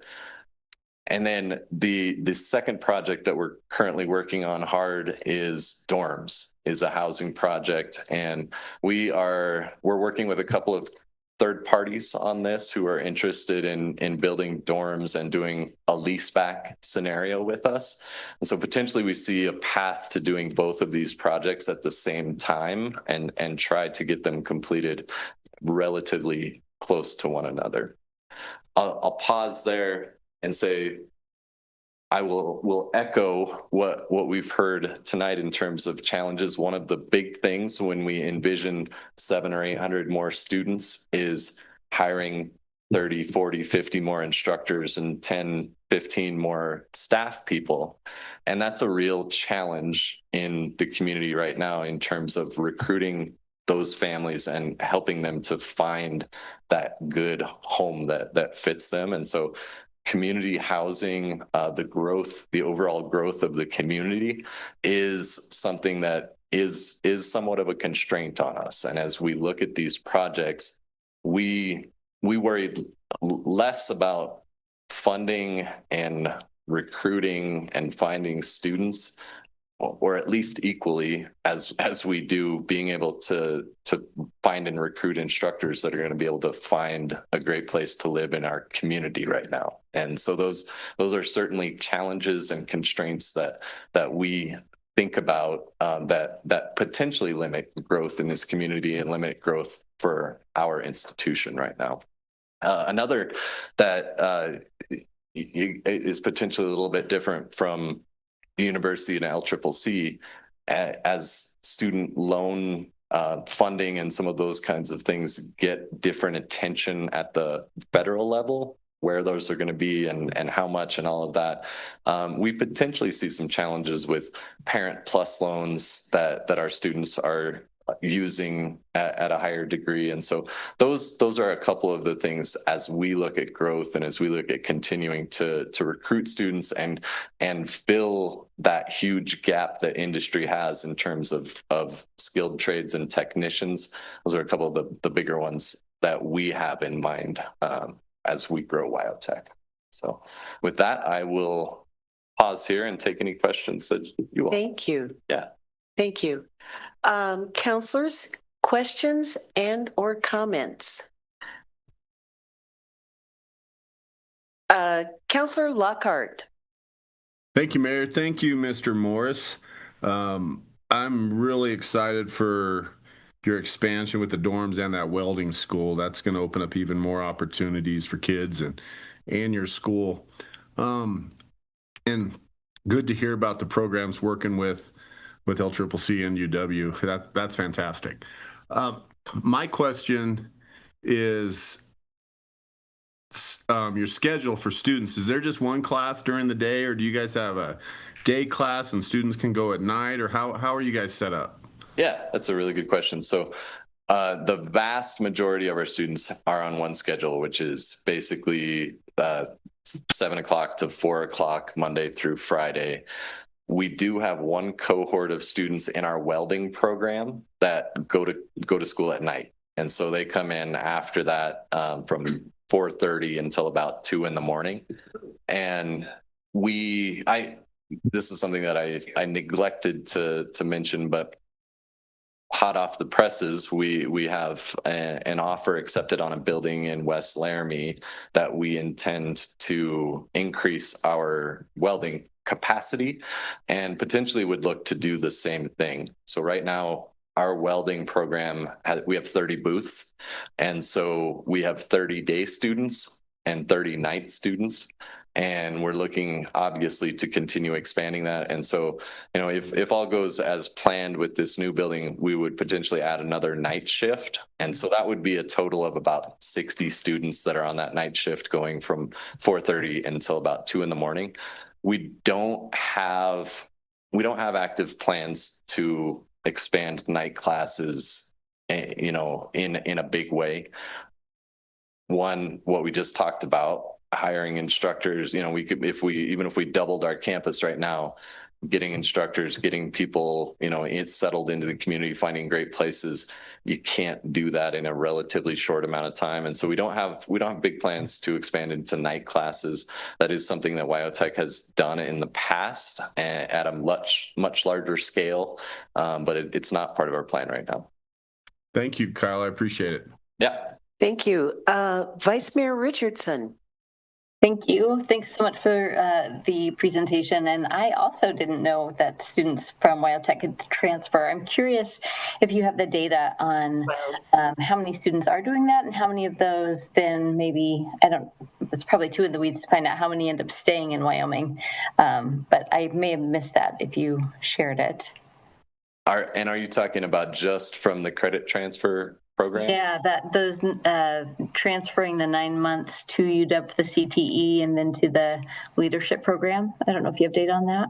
Yeah, it's just started at the beginning of this year, and to my knowledge, it's only been a handful of students. As I mentioned, it's not something that's been widely publicized, and it's something that we want to get out there more. But to my knowledge, it's only been a handful of people that have taken that pathway so far, and it's a very new agreement. Thank you. Oh, Councilor Shomai. Thank you, Mayor. Kyle,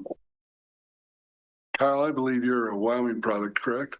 I have been in Wyoming for a long time. I was actually born in Oklahoma, but I've been in Wyoming for a long time now. All right. Well, I've met you before, and I thought you were from Wyoming. The question I have is this. You know, you said there's 85% placement. My question is, of the 15% that remains, what percentage of that are going on to different careers, continuing education, such as with the University of Wyoming, or others that just choose not to continue in the field? Yeah, it's a really good question. And I think I made this invitation last time, and some of you have taken me up on it, but we do a quarterly career fair, as I mentioned. So our next career fair is I believe the second week of November. And I would love to have you guys come out to that and see industry, see how in demand the students are. I say all of that because the vast majority of students will walk out of that career fair with multiple offers in hand, and their biggest debate will be which one I'm wanting to take. So of that 15%, sometimes we have military veterans that want to do it as a hobby, or have disabled status, they're not allowed to work. Sometimes it's a simple fact that we can't verify them. So in order to count them as 85%, we have to talk to the student, then we have to talk to the employer, and then we have to get a third party that has to triple verify that verification. And so sometimes it's just a matter of not being able to close that final loop on somebody. And then sometimes it is people, they changed their mind, or they came to the school and they found out that wasn't their passion, and they go on to do something else. So it's a mix of all of those different within the 15%. One of the things interesting from a regulatory standpoint, I mentioned the military veterans. And so again, we're held accountable for placement through our accreditors, through the Department of Education, and that's why it has to be triple verified. But we could have one of those military veteran students come through our program, take all the classes, say that it was the best education, say they were super happy with it, and then say, I also don't want to do this as a job because I've got my retirement benefits, or I just came here to learn it as a hobby. And that actually counts as a negative outcome for us, because they never came in with the intention of going into the field. So long-winded, but yeah, it's a combination of all of those things. And again, I would love to have all of you come out to the career fair in November. You'll be blown away by the scale of it, the number of employers, and the offers that they're putting out to the students. Thank you. And Councillor Newman, maybe you can remind us of that exact date and time as it gets closer. And I want to thank you for the work and the commitment that you and your organization has toward the community. And you were part of the cohort that went through Town and Gown International, and we attended those sessions and did our homework.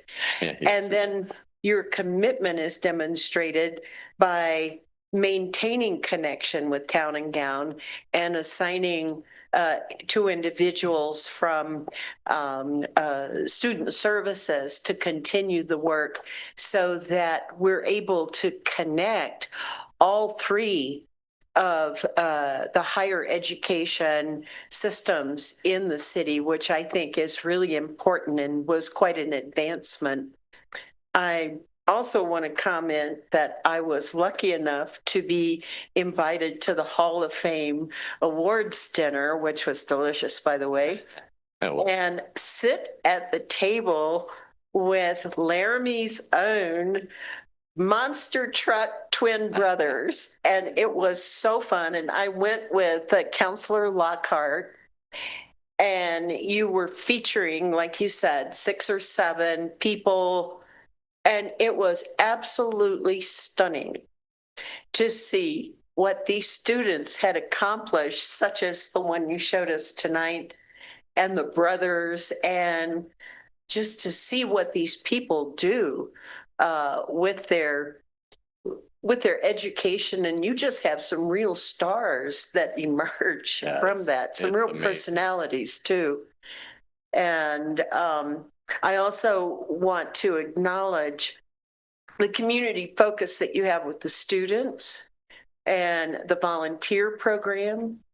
And they have been, I'm on the board at hospice, and they've been a great help whenever we ask it. They're there.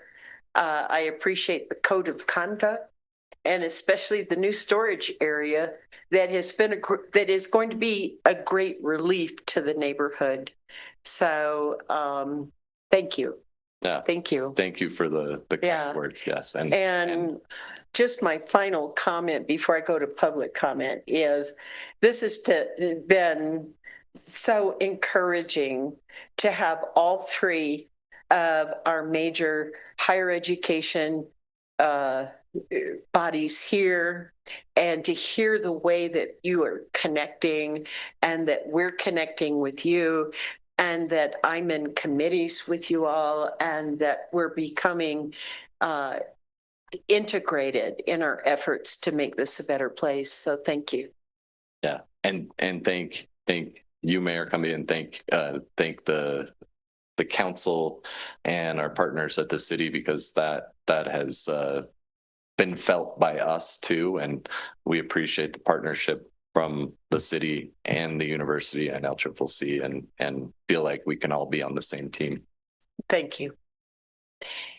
So with that, I'll ask, is there any public comment? Yes. Chris. Christopher Stratton, 1569 North 6th Street. Looking at the statements that you have 1,200 housing units on campus and availability and the expansion of up to 2,000 new students, I do know that you are utilizing apartment complexes right next to our housing, or right next to my house, for housing.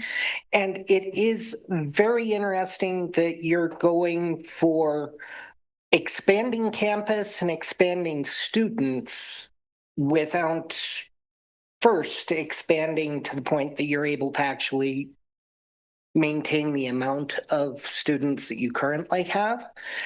And, you know, I deal with the rampaging trucks, etc., on a daily basis coming from our housing or from the apartment complexes that are right next to our house on a daily basis. That would be much better if it was on their own campus and actually being watched and controlled, because consistently within the day, whenever the students aren't there or during weekends, all that we hear is vroom, vroom, vroom, running cars, etc. And it would be very nice if we could deal with the housing problem, because utilizing the apartments that you currently are also causing a massive problem with our rental capabilities of Laramie, and in turn are constraining the community rather than just being a constraint on the college itself. Thank you. Thank you, Christopher. Is there any other public comment? Okay. Then we can go on to our next work session, which, do we have the ASUW president here? Mayor, unfortunately, they are understaffed right now and we're not able to send a representative tonight. And we can work on that later to get them. Do we have a town and gown volunteerism program person here?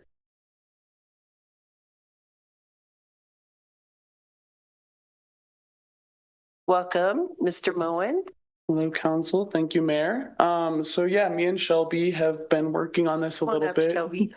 Yeah, I can give a little bit of background on how it started. So in 2024, the council had their goal to start that volunteer program, have a handy dandy app to let folks be able to do it a little easier. During that process of finding a platform, we did see that UW had a really cool one called Galaxy Digital. We ended up choosing that one.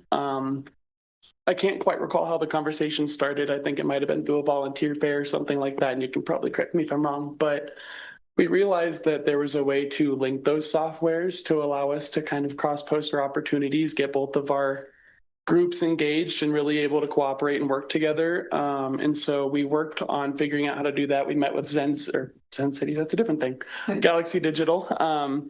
And we figured out some ways we could make that happen. So in May, you guys received an MOU to link those softwares. We did that.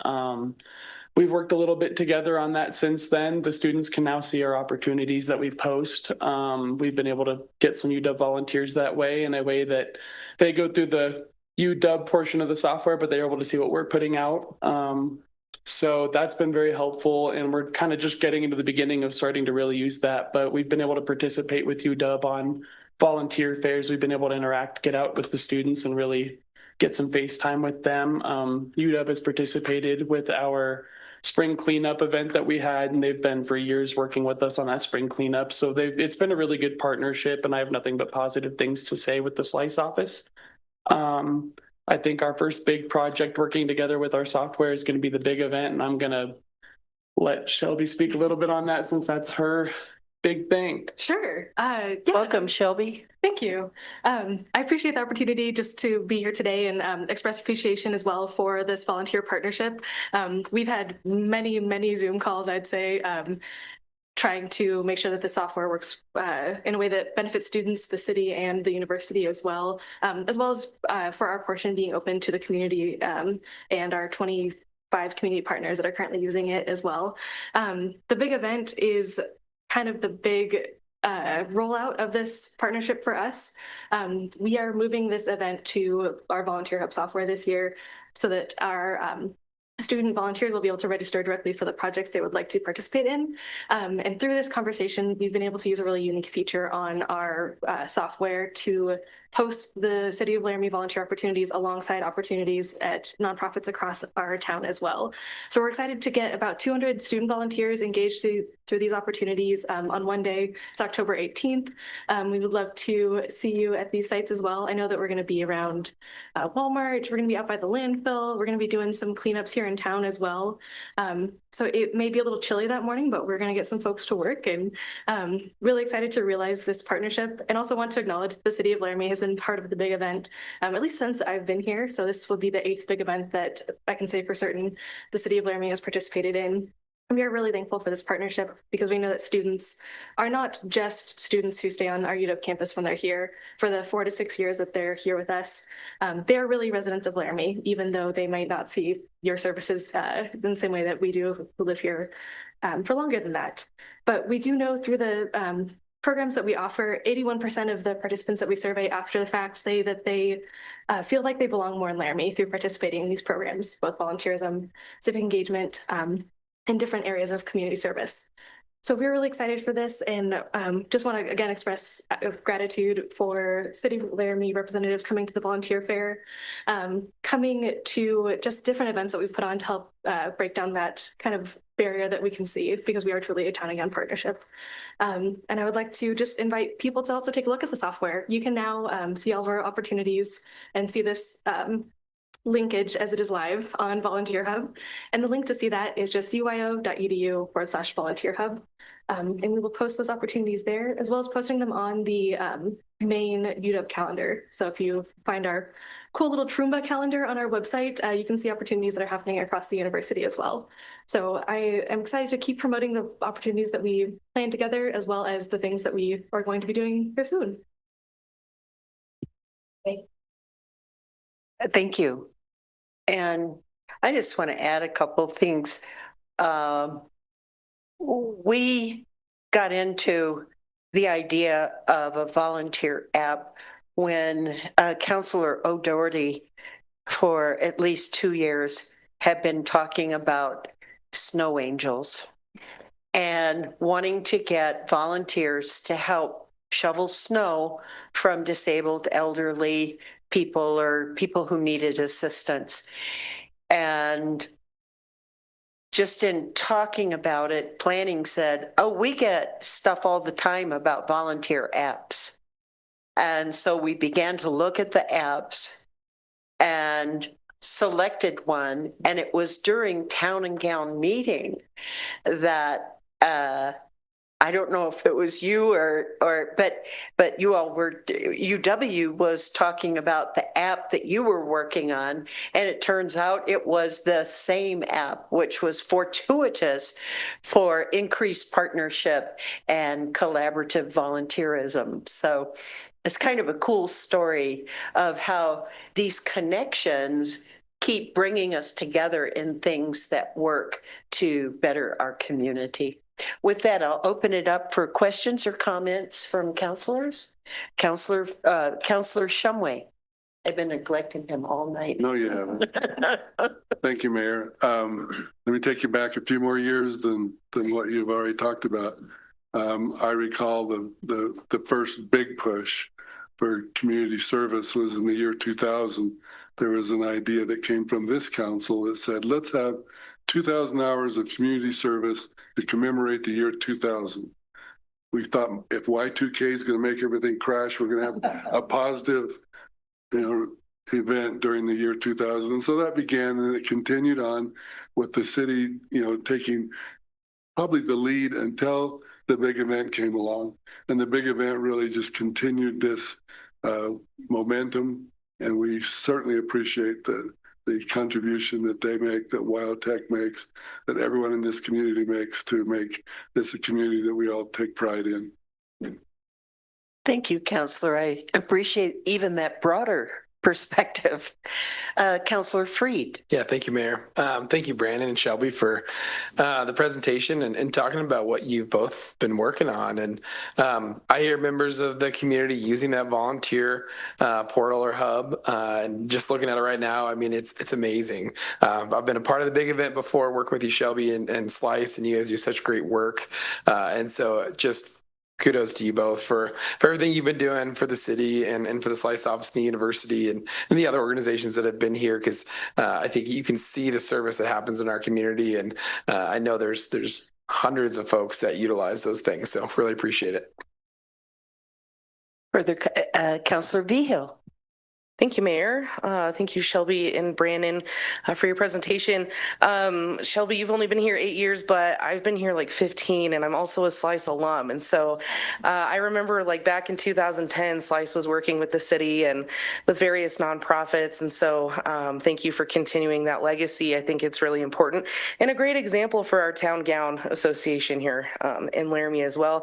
And on that note, not to put more work on your plate, but Mayor, I'm wondering if it's a good idea to bring these two to a town gown meeting, just because as we kind of forge our path forward with town gown, I think it'd be great to be able to showcase like what an organic like town gown partnership has looked like, and maybe give us some ideas for the future. I think that's a great idea. So we'll stay in touch and make it happen. All right. Any further questions or comments? Thank you so much. Is there any public comment on this agenda item? All right, seeing none, we have completed our work sessions, and we now are going to move on to some council updates and agenda reviews, so you all may want to take leave. Thank you for your patience. We can, do you all want to take a 5-minute break?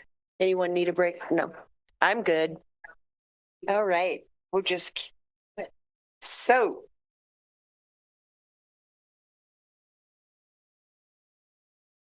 Who's ready? Counselor Freed. Yeah, thank you, Mayor. I have one update, and that's from the Traffic Safety Commission.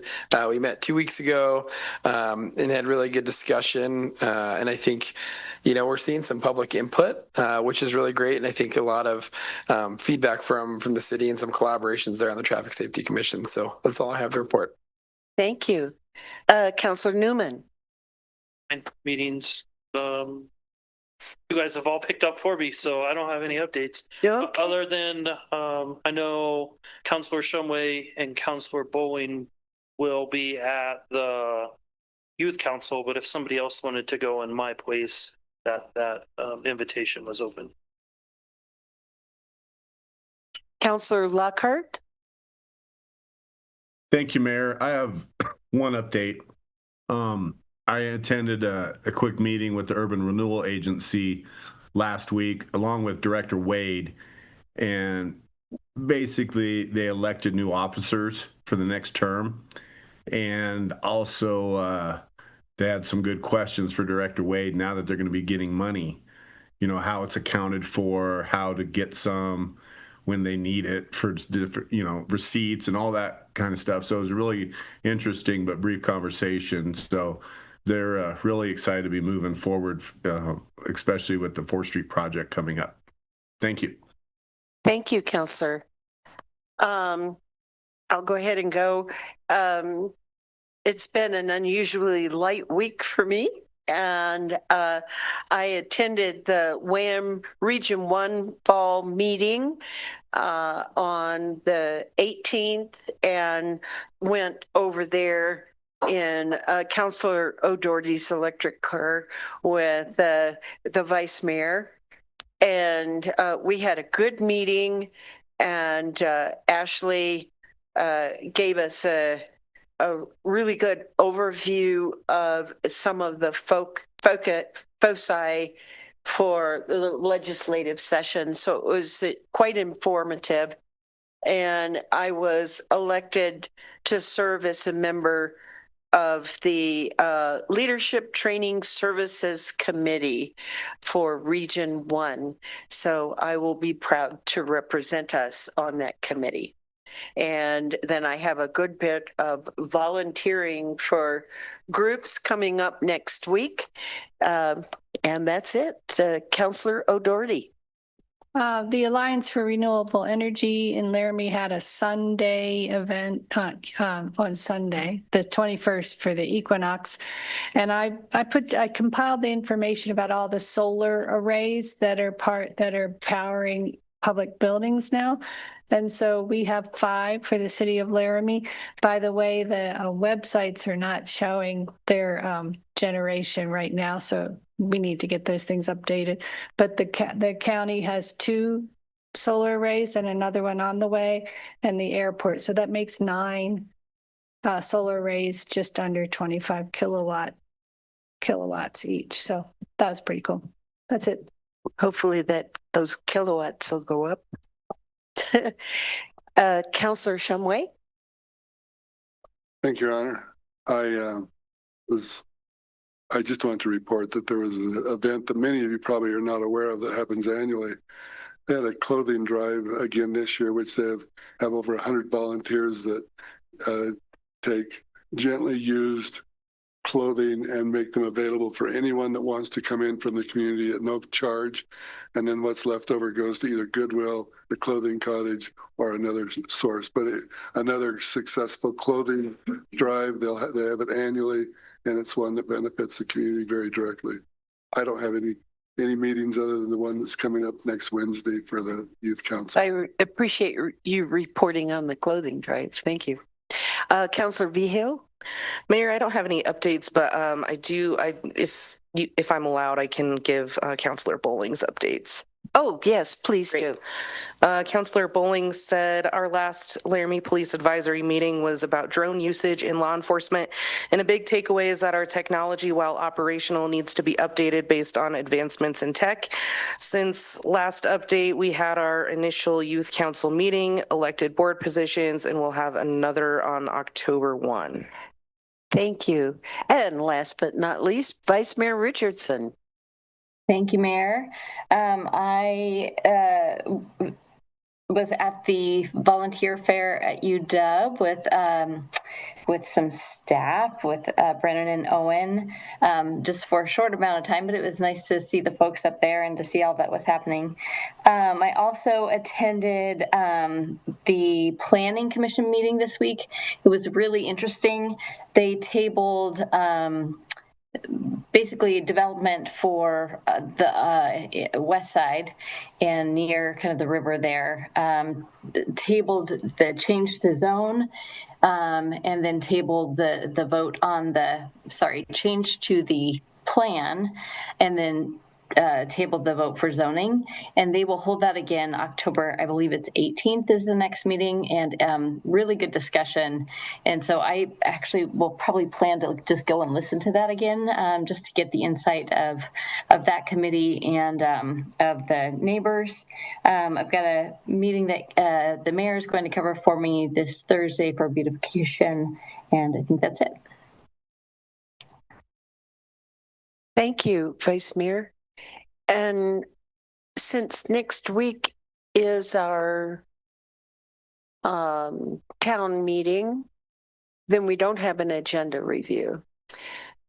Or Mayor, thank you. We will have agenda review on Monday of this coming week. So we'll go ahead and email the council out the agenda once that's done. Okay. Since we won't have an agenda to review that at. Okay. City Manager. I had an update, if that's okay. What? Excuse me, Mayor, I had an update, if that is okay. Yes, please. Sorry, going too fast. I wanted to share some information from the Business Council board meeting that occurred last week with you, because it is exactly specific to the city of Laramie. So I mentioned prior to that meeting that the Business Council had worked with us and our sub-grantee at the Laramie Chamber Business Alliance to conduct an audit, not a financial audit, but kind of a program audit to look at their investments in Laramie and try to understand how those investments have paid off over time.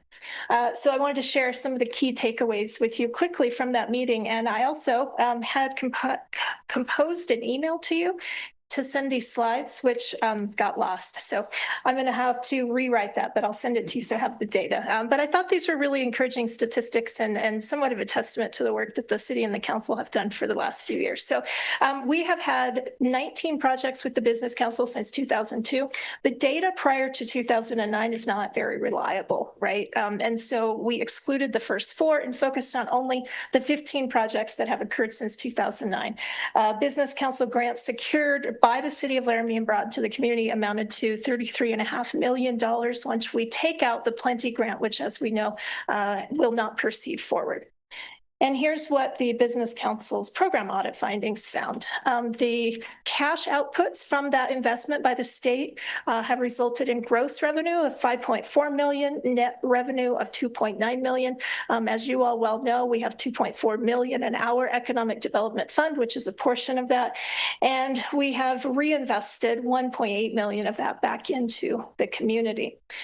For future project potential future projects that we will be able to, or proceeds that we'll be able to receive, include taxes and fees increased by $113,000 per year. That means more ability for city and county government to continue in economic development. We're also recouping $355,000 per year in lease payments, which of course we turn back over into future economic development projects. In total, 200 plus jobs have been created and maintained in this community since 2009 based on the city's work, and the total physical tangible assets created in the community amount to $40+ million. So thought that was cool. And what I said in my email to you all is like, that stuff like kind of in my head that I know, but it was really nice to have that validated by an independent third party. And so I'll send you the little slide excerpt from their, I think 170-page slide presentation for their board meeting. You guys think your packets are big. Wow. Yeah, but I'll send you just the 5 slides that pertain to us. And then the last thing I wanted to give you an update on council. I will be out on Thursday presenting at the Wyoming County Commissioners Association meeting in Rock Springs. And we'll be talking about capital financial planning with them.